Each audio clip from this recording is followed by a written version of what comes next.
Evangelho, no nome de Jesus. Quando eu olho para o irmão Elano, né? Não sei porque veio em minha mente o apóstolo Paulo, né? Quer dizer, eu falar que ele era baixo de estatura, né? Ele era calvo, né? E parece que é um perfil do apóstolo Paulo. Eu continuo nessa caminhada aí, sendo esse ministro da palavra de Deus. Eu vou ler aqui Mateus capítulo 1. E eu vou ler aqui Mateus capítulo 1. E o pastor Léo, ele tem uma parte responsável por eu ler aqui, uma parte aqui muito difícil, irmãos, que raramente a gente ouve, né? Uma ministração, um estudo sobre esse assunto. Então nós vamos ler Mateus capítulo 1, versículo 1 em diante. Como é que o pastor Léo tem uma participação nesta passagem? Mais ou menos 8 dias atrás, eu estava, né, pela manhã, o Senhor tem me dado muitos sonhos, né? E eu tive um sonho que o pastor Léo, ele chegava aqui às pressas para mim e falava assim: pastor Dilson, tem como suministrar a palavra hoje? Aí na mesma hora veio na minha mente assim um pensamento, uma voz: genealogia. Eu acordei, eu quase falei assim: genealogia. Eu falei: meu Deus, o que é isso? E durante esse sonho, após este sonho, eu fiquei meditando: o que é isso, que genealogia? E eu encontrei, né, nesse sonho, né, através desse sonho, essa passagem aqui, né, a genealogia de Jesus Cristo. Então eu falei: meu Deus, genealogia aqui é um pouco complicado, mas o Senhor me deu este sonho, né, e veio na minha mente genealogia. Vamos ver o que Deus tem para falar. Então nós vamos aqui meditar Mateus capítulo 1, versículo 1 em diante. Vamos ler até o versículo 17, para quem gosta de dar uma escapulidinha, né, de genealogia de Jesus Cristo. Não, eu já li a Bíblia toda, pastor, mas tirando as genealogias lá de Crônicas e dos Evangelhos de Mateus e Lucas, eu já li a Bíblia toda. Hoje nós vamos ler todos juntos, né? Ou seja, eu vou ler, você vai acompanhar em pensamento e vai estar lendo também. Vai ter gente que vai falar em línguas estranhas só no pensamento. Aleluia. Mateus capítulo 1, versículo 1 até o 17, que diz assim: livro da genealogia de Jesus Cristo, filho de Davi, filho de Abraão. Vamos lá. Abraão gerou a Isaac, Isaac gerou a Jacó, Jacó gerou a Judá e a seus irmãos. Judá gerou a Tamar, Pérez e a Zerá, e Pérez gerou a Esrom, e Esrom gerou a Arão. Arão gerou a Aminadab, Aminadab gerou a Nassum, Nassum gerou a Salmão. Salmão gerou de Raabe a Boaz, Boaz gerou de Ruth a Obed, e Obed gerou a Jessé. Jessé gerou o rei Davi gerou a Salomão, da que foi mulher de Urias. Salomão gerou a Roboão, Roboão gerou a Abias, e Abias gerou a Asa. Asa gerou a Josafá, Josafá gerou a Jorão. Jorão gerou a Uzias, Uzias gerou a Jotão, Jotão gerou a Acás, e Acás gerou a Ezequias.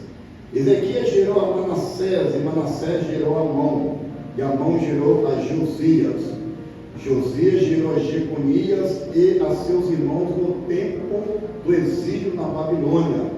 Depois do exílio na Babilônia, Jeconias gerou a Salatiel, e Salatiel gerou a Zorobabel. Zorobabel gerou a Abiúde, e Abiúde gerou a Eliaquim, e Eliaquim gerou a Azor.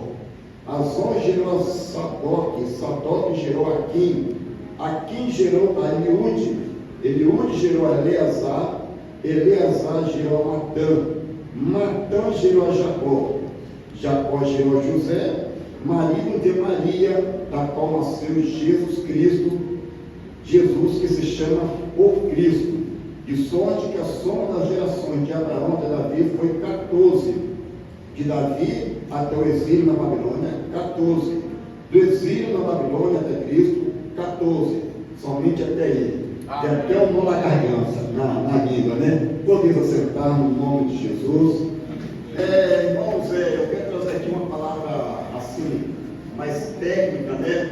Uma palavra que talvez para alguns é uma palavra assim um pouco cansativa, até porque quando se fala da genealogia de Cristo, se um pregador ele quer ter talvez um ibope maior, talvez a mensagem da genealogia de Jesus Cristo não é muito chamativa, não chama muita atenção, mas foi esta mensagem que o Senhor colocou no meu coração através deste sonho.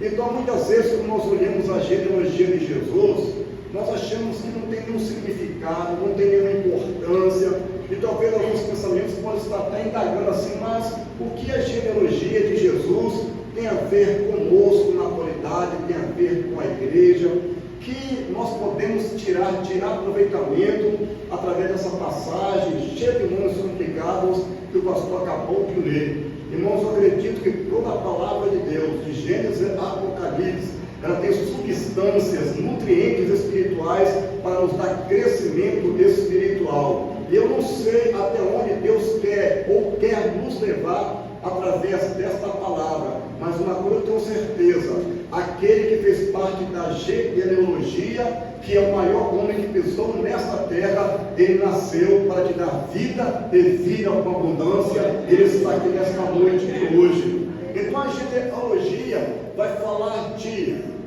uma linha que estuda antepassados ou antecedentes. E quando eu olho para a genealogia de Jesus, o que eu vejo? Eu vejo um plano que foi estabelecido por Deus antes que houvesse o primeiro homem nesta terra, antes que houvesse Adão, ou antes que os universos se materializassem, antes que houvesse até mesmo um átomo. Deus já tinha um plano para a humanidade. Então, antes que tivesse o início desta genealogia, Deus já tinha elaborado um plano glorioso para que o seu Filho viesse a ser reconhecido e glorificado. Então, quando eu olho para a genealogia, eu vejo um plano de Deus que foi estabelecido, e um plano que passaria por muitos altos e baixos, mas todos os planos que Deus estabelece, não importa o tempo que vai passar, não importa os altos e baixos, mas todos os planos de Deus serão estabelecidos e serão cumpridos. Irmãos, estamos falando aqui de uma genealogia que não é de 100 anos, não é de 200 anos, não é de 500 anos. Estamos falando aqui de uma genealogia que durou mais de 2000 anos, mais de 2000 anos que essa genealogia, ela segue uma linha traçada por Deus. Levou tempo, levou muitos embates, a história teve muitos problemas no seu decurso, mas não importa o tempo que levar, não importa os altos e baixos que vão ocorrer na história da sua vida, o plano que Deus estabeleceu, o projeto que Deus tem para você, ele vai se cumprir, porque Deus está no controle. Aleluia! E quando eu olho a genealogia, e é claro que eu não tenho tempo para isso, mas cada personagem, por mais defeitos que tiveram, por mais imperfeitos que foram, todos esses personagens, com as suas devidas histórias, até chegar à pessoa de Jesus Cristo, teve um controle da parte de Deus. Talvez alguém vai ler a genealogia de Jesus e vai se encontrar aqui com personagens que não deveriam ser honrados a fazer parte deste panteão, não deveriam fazer parte dessa genealogia, não deveriam fazer parte dessa história, porque há personagens aqui nesta linha de árvore genealógica que foram pessoas que mentiram, foram pessoas que cometeram idolatria. Você vai se deparar aqui com pessoas que estavam na prostituição, você vai se deparar aqui com o rei que cometeu um adultério, você vai se deparar também aqui com outro rei que cometeu o pecado da idolatria e prostituição com mulheres estranhas. Então, quando nós vemos a genealogia de Jesus, nós vemos algumas deficiências, mas aquele que está no controle desta genealogia, ele é um Deus eficiente, ele é um Deus que trabalha na deficiência para gerar eficiência no decurso da sua história. Aleluia!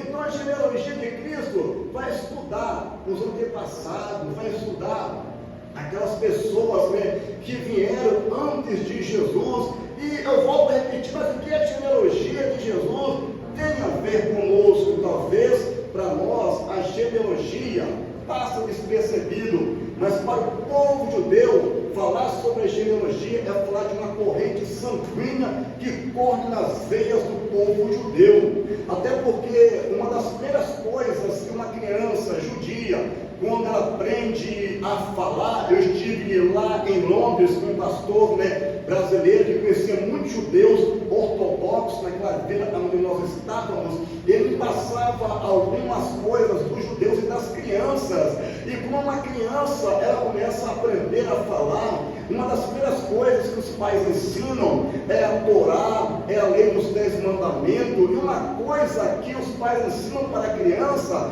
é também a sua genealogia, de maneira que é normal encontrar uma criança judia de 3 anos de idade ou 4 anos de idade, que sabe o nome do seu pai, sabe o nome do seu avô, sabe o nome do seu bisavô, e sabe até o nome do seu tataravô. É uma preciosidade que o povo judeu carrega dentro da sua alma, dentro do seu coração, a sua genealogia. Se for ver a nossa cultura, mal alguns sabem quem foi o seu avô, quanto mais o bisavô e quanto mais o tataravô. Mas a questão de preservação cultural que o povo judeu carrega com bastante honra dentro do seu coração. Irmãos, a palavra de hoje, ela vai apontar para Cristo, o Messias prometido. A genealogia de Jesus foi importante para o povo judeu e para os gentios, porque a finalidade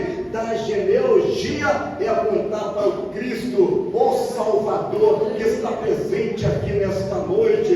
Não conheceríamos este Cristo, não nos depararíamos com esta presença gloriosa, se não houvesse esta lista ou esta relação que aqui está. Aqui tem pessoas que nesta noite já sentiram a presença de Deus, já pularam, já glorificaram, já falaram em línguas estranhas. Isso tudo que vocês sentiram, está sentindo e vai continuar a sentir, teve uma história. A história levou anos, e levou centenas e milênios de anos, mas o Salvador nasceu, o Salvador está aqui, o Salvador Cristo está aqui para receber a sua adoração. Aleluia!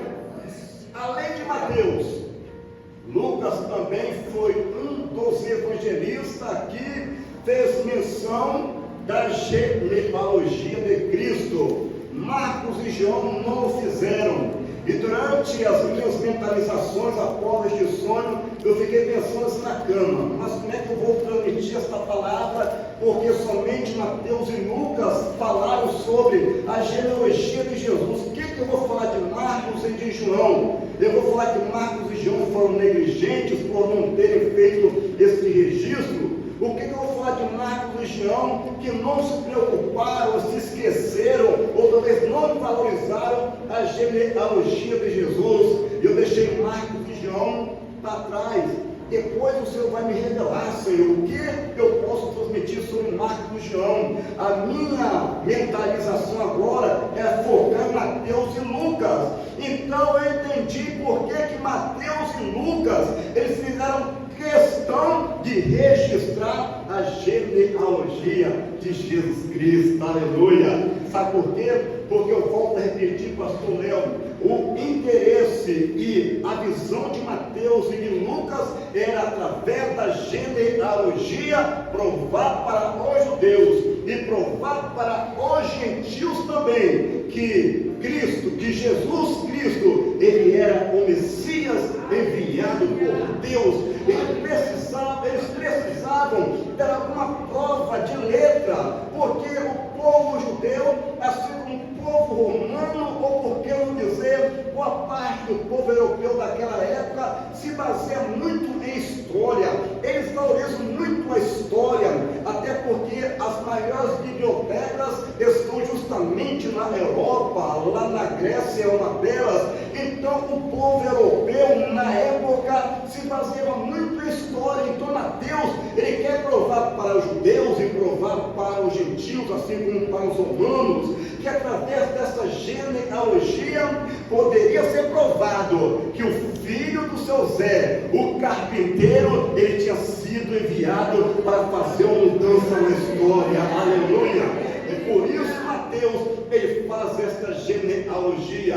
Só que a genealogia, a lista que Mateus faz, é diferente da lista que Lucas fez. Ora, nós vemos aqui que na lista de Mateus, ele divide em 3 módulos, ou em 3 partes, 14 gerações, somando 42 antepassados do mestre. Enquanto Lucas, eles são 54 antepassados do mestre. É a diferença dessas 2 listas.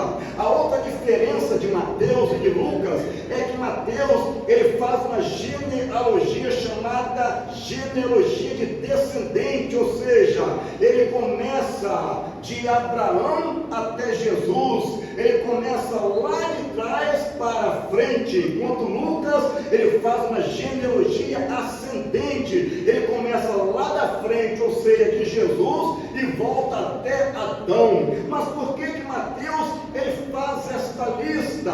Por quê? Porque Mateus, ele tinha como público-alvo os judeus, e para quem já frequentou e frequenta a EBD, nós já aprendemos sobre os 4 evangelhos. Mateus tinha como público-alvo os judeus. Então, para conquistar os judeus, para que os judeus ficassem realmente crendo que Jesus era o Messias, Mateus, ele faz esta genealogia, pegando Abraão, pegando Isaac, pegando Jacó, e chega até a linhagem de Davi, da família real, chega até a linhagem de Judá. Mateus queria provar para o povo judeu que Jesus tinha vindo sim da linhagem real, da linhagem de Davi, da linhagem de Judá, e ele é o leão da tribo de Judá. E o leão da tribo de Judá está passando por aqui nesta noite.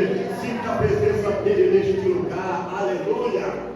Então a intenção de Mateus era mostrar ou provar para o povo judeu nesta genealogia que Jesus sim, ele tinha sido enviado por Deus, era da linhagem real, era da tribo de Judá. Agora vamos para Lucas, o doutor Lucas, evangelista Lucas, ele tinha uma visão para o povo gentil, que aprendemos também na EBD. Não que ele descartava os judeus, não, mas nós vemos nas viagens missionárias, até mesmo ele escrevendo cartas junto com Paulo, e o objetivo de Lucas é o povo gentil. Então, quando Lucas ele faz esta genealogia mais extensa, colocando mais personagem, a intenção de Lucas é mostrar para os gentios que Jesus, ele era o Salvador universal. Ele não era somente o Salvador dos judeus,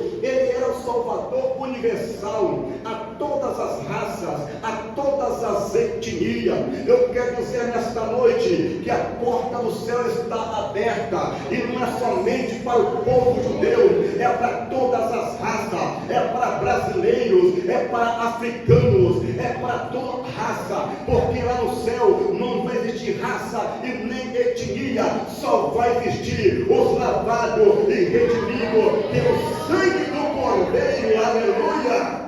Então Lucas ele faz essa extensão, este registro, esta lista desta genealogia, esta árvore genealógica. Todos que aqui estão, você faz parte de uma genealogia, você faz parte de uma árvore genealógica. E só para lhe adiantar, não fique se torturando, ou não fique se flagelando, porque você veio de uma árvore genealógica onde houve muitas deficiências, houve alguns erros, houve algumas coisas negativas que talvez você nunca comentou com ninguém. Talvez alguma coisa aconteceu no seu passado, na sua família, no seu antepassado, que você tem até vergonha de comentar ou de falar. Pastor, se for para refletir da minha árvore genealógica, da minha genealogia, pastor, olha, eu nem era para estar aqui, porque na minha família, nos meus antepassados, aconteceu isso, aconteceu aquilo. O meu passado e os meus antepassados, eles foram pessoas perversas, imorais, pessoas profanas que não queriam saber de Deus. Eles eram idólatras, eles estavam envolvidos com a bruxaria, eram satanistas e eram ateus. Não se preocupe, meu irmão e minha irmã, de que árvore genealógica você veio. O que é importante é que você faz parte agora dos eleitos que vai morar na eternidade. Você faz parte da genealogia daquele que é perfeito, porque você foi lavado e redimido pelo sangue do Calvário. Aleluia! Então Lucas, na sua genealogia, ele mostra para os gentios que Jesus, ele é o Salvador universal. Ele faz questão de pegar Jesus e retroceder o tempo. Ele não para em Abraão, ele vai até Adão. Por quê? Porque Adão foi o primeiro homem na terra, o primeiro homem que abriu a porta para o pecado. E a Bíblia fala em Romanos 5, versículo 19, que assim como pela desobediência de um veio o pecado e a morte sobre todos, assim pela obediência de outro, chamado Jesus Cristo, veio a justiça sobre o mundo. Então, quando Lucas, ele leva de Jesus até Adão, ele quer mostrar para os gentios que o primeiro homem, Adão, ele caiu, ele pecou, mas o segundo Adão, que é Jesus, venceu a morte, venceu o pecado. Aleluia! Ele é o homem perfeito, ele é o Salvador. A genealogia de Jesus é uma coisa que me deixa de boca aberta. A genealogia de Jesus traça uma linha perfeita diante dos olhos de Deus. Para os olhos humanos é uma linha destraçada, é uma linha que não faz sentido entrar na linhagem genealógica do futuro rei, uma mulher que veio lá de outra terra. Não é possível entrar nesta linhagem genealógica mulheres, até porque, talvez por um machismo, ou pela cultura hebraica, era mais visto na genealogia o nome de homens, mas entra nessa genealogia nome de mulheres como Tamar, entra nessa genealogia mulheres, entra pelo menos 5 mulheres nesta lista de Mateus, entraram nessa genealogia. Então, nessa genealogia, parece que aos olhos humanos tinha tudo para dar errado, tinha tudo para no final não dar certo, mas aquele que é o alfa e o ômega, ele começa bem e termina bem. Ele está começando uma história na sua vida, e vem o que vier no final, ele vai mostrar que ele é Deus na sua vida. Aleluia! Então, essa linha de genealogia tem um controle de Deus. Deus tem um controle sobre esta linhagem de cada homem, que quando eu leio, eu vejo pecados absurdos, que perto de alguns desses homens, eu já estou no céu. Perto de algum desses homens, eu falei, meu Deus do céu, esse camarada foi perturbador. Pastor Léo falou também, perto de algum desses homens, nós somos santos, estamos na glória já. Uns camaradas perturbados, uns camaradas que, poxa vida, vai estragar a história de Jesus, vai estragar a história de Deus. Talvez no seu caminho você esteja enfrentando uma pedra de tropeço. Talvez no seu caminho, na sua família, no seu ramo familiar, tem alguém que está atrapalhando os planos que Deus tem na sua vida. Mas Deus tem maneiras maravilhosas de trabalhar naquilo que Ele tem na sua vida. Deus tem métodos infalíveis, os chapolins, mas os métodos de Deus são infalíveis. Aleluia! Aquilo que Ele determinou na sua vida, com altos e baixos, com pedra de tropeço não, Ele vai concluir. E quando eu termino aqui Mateus e Lucas, aí vem a minha indagação, e a parte mais difícil para mim concluir o esboço desta mensagem, né? O que eu falo, Senhor? Não, o Senhor tem para falar sobre Marcos e João. Ainda mais João, que João, eu me simpatizo muito com João, que as palavras dele são dóceis, filhinhos, ele se encostava em Jesus. E quando ele escreve as suas epístolas, ele traz o povo de filhinho. Poxa, o que eu vou falar de João? Vou queimar o filme de João, vou queimar o filme de Marcos. Então eu entendi em uma das aulas da EBD, oh glória a Deus, que o evangelista Marcos, ele também tinha um público-alvo. E o público-alvo do evangelista Marcos, não desprezando, outra vez mais, repito, os judeus, mas ele tinha uma visão para com o povo romano. E a cultura romana se destaca assim. Eu tinha acabado, juntou as peças, eu tinha acabado de ler um livro sobre a história romana, e os romanos, eles não estão nem aí para a genealogia de servos.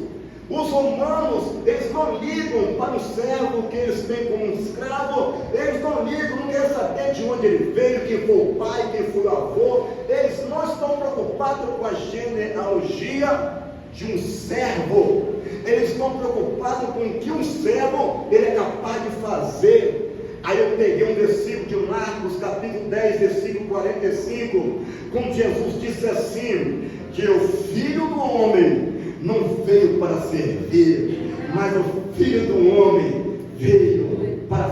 O Filho do Homem, ele veio para servir a salvação a todos os pecadores. O Filho do Homem, vamos conferir aqui para mim não falar errado, tá bom? Marcos 10, versículo 45, aleluia. Marcos 10, versículo, achou aí, irmã? Porque o Filho do Homem também não veio para ser servido, mas para servir e dar a sua vida em resgate de muitos. Quem dá glória a Deus aí, aleluia. O Filho do Homem não veio para ser servido, mas para servir e dar sua vida em resgate por muitos. Ou seja, os romanos, eles não estão preocupados com a genealogia de um judeu ou de um servo, eles estão preocupados com o que um servo é capaz de fazer. Eu aprendi na escola dominical que Mateus ou Marcos, ele apresenta Jesus como o servo de Cristo, o servo de Deus, o servo perfeito. Então Marcos, ele não faz uma genealogia, porque o seu público-alvo é os romanos, e os romanos estão um pouco se lixando para a genealogia. Então Marcos usa uma outra estratégia. Eu não vou fazer uma genealogia, mas eu vou apresentar Jesus como um servo perfeito. Eles estão preocupados com o que o servo pode fazer, então Marcos apresenta Jesus como um servo perfeito, e Jesus é capaz de fazer coisas grandes. Ele queria provar para os romanos que Jesus é capaz de curar, que Jesus é capaz de libertar, que Jesus é capaz de fazer um milagre, que Jesus é capaz de dar paz, que Jesus é capaz de promover a salvação acima dos deuses romanos. Jesus, Marcos quis apresentar que ele seria e ele era o servo perfeito, capaz de fazer tudo, aleluia. Ele está fazendo coisas aqui nesta noite de hoje. Ele é o servo perfeito, ele veio aqui para te receber como adorador nesta noite de hoje. Mas eu vou agora para João. João foi a parte mais melindrosa que eu encontrei. Por que João, ele como um discípulo, né, que estava sempre ali envolvido, mas aquebrantado com o mestre, ele não se preocupa, ou ele esquece, ou ele passa desapercebido, por ele não registrar a genealogia de Jesus Cristo. Mas irmãos, eu entendi que João, ele descreveu a genealogia de Jesus Cristo, com certeza, porque aprendendo na escola dominical também, João, ele queria apresentar Jesus com a sua eternidade.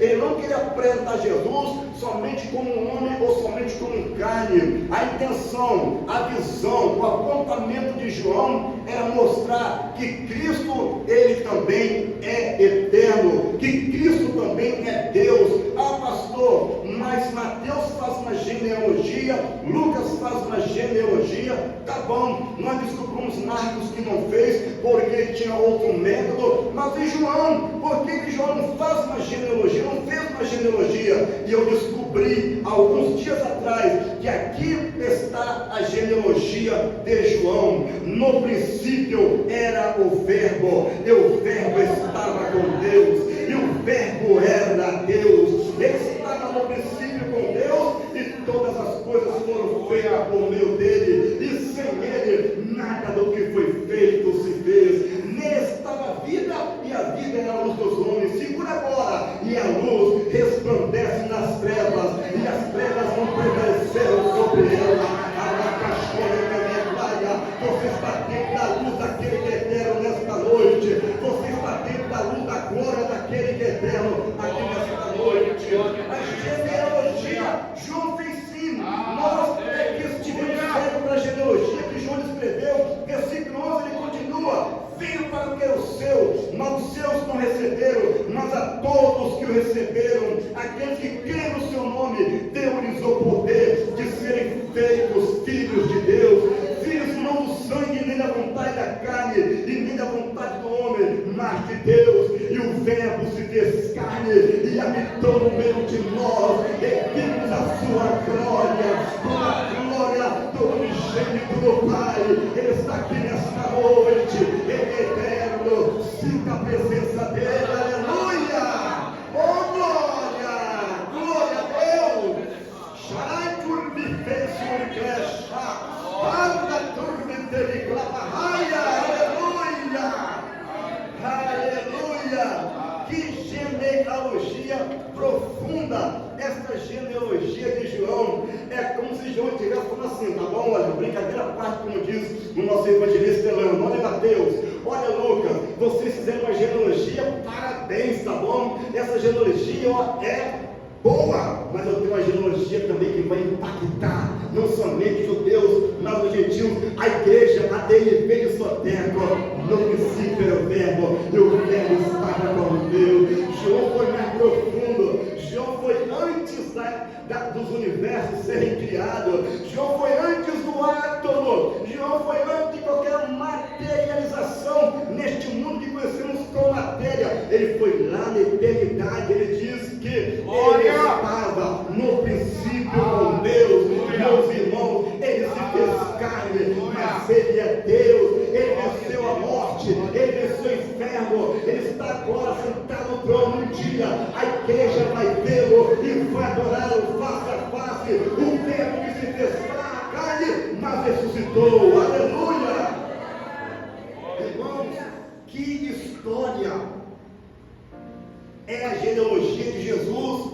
A genealogia de Jesus é uma lição para as nossas vidas. E quando eu vejo a genealogia de Jesus, eu não tenho dúvidas que Deus, Ele está no controle de tudo. Não importa o tempo, foi mais de 2000 anos. Foi uma história de altos e baixos. Foi uma história cheia de deficiências, de alguns corruptos, de alguns que se contaminaram com deuses. Mas Deus pega toda essa bagunça, Deus pega esses personagens atribulados, e Deus traça uma história para chegar até aquele que seria o homem que mudaria a história, que seria Jesus Cristo.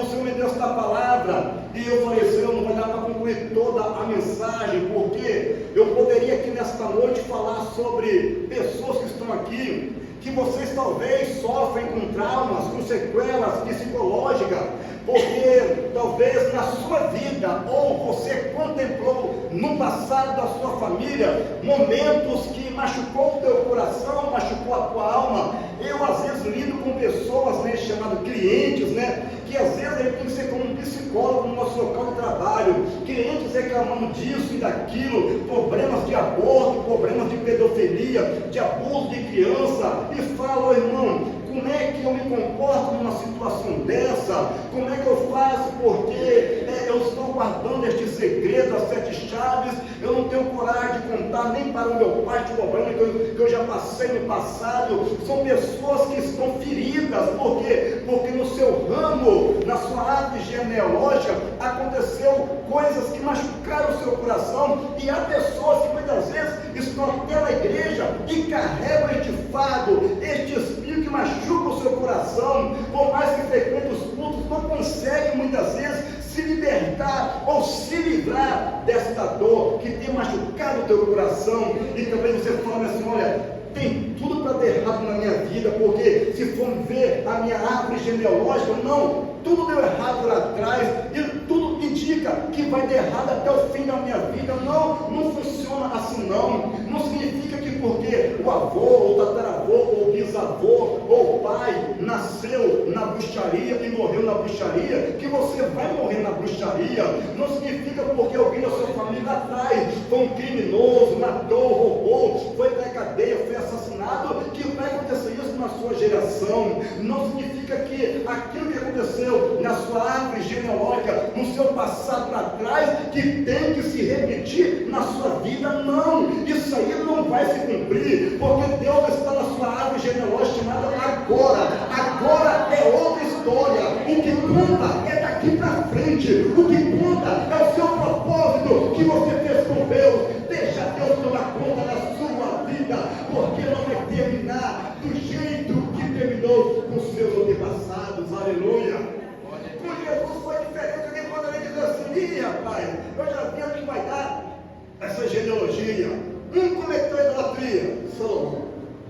A outro caiu no rei, mas caiu pecado de adultério e de homicídio. Não vai dar certo. E outro cometeu também idolatria, se não me engano foi Acasias ou Acasias. E se for ver isso, vai dar errado. Mas no final, Deus mostrou que foi diferente. Aleluia. Salomão já dizia, né? Um homem tão sábio, ele profere essas palavras, que melhor é o fim das coisas do que o começo delas. Se formos observar, alguns começos aqui e meios foram de tribulação, foram de dramas, foram de quedas, mas finalizou com o homem perfeito. O diabo falou assim: olha, na genealogia, o diabo falou assim: olha, eu sei que não tem tempo, já vou finalizar. O diabo está vendo a genealogia, na de Mateus, o diabo está falando assim, Satanás está falando assim: Abraão, derrubei Abraão, fiz ele contar mentira. Isaac contou mentira também. Jacó também contou mentira. E essa Tamar, ela enganou o próprio sogro. Eu disse assim: derrubei Arão, derrubei Salomão, essa daí Raabe, e também derrubei Jessé, Davi, rei, com várias mulheres, concubinas, se distraiu com a criação dos filhos, e depois cometeu o pecado dele. Aí o diabo falou assim: essa lista todinha, derrubei todos. Aleluia. Então, Satanás, vamos lá para o final, lá no versículo 15. Eliúde gerou Eleazar, também derrubei. Eleazar gerou Natã, e também foi fácil, foi moleza. Natã gerou Jacó, derrubei também. Jacó gerou José, também derrubei. José, marido de Maria. Aí já começou a ficar diferente, porque Maria, ela foi agraciada pelo Espírito Santo de Deus. Aí a Bíblia fala assim: da qual nasceu Jesus, que se chama Cristo. Esse daí na genealogia, ele não tem nada que acusar. Ele pode acusar os outros, mas esse daqui não. Esse é perfeito. Eu sinto a presença dele aqui nesta noite. Glorifica o nome do Senhor. Eu não sei de que árvore genealógica você veio, mas Deus veio aqui nesta noite para mudar a sua história. Fica de pé nesta noite. Eu vou orar por pessoas que estão feridas, há pessoas feridas por causa da sua árvore genealógica. Coloca no teu coração agora, porque Deus ele vai te provar que você chegou até aqui, porque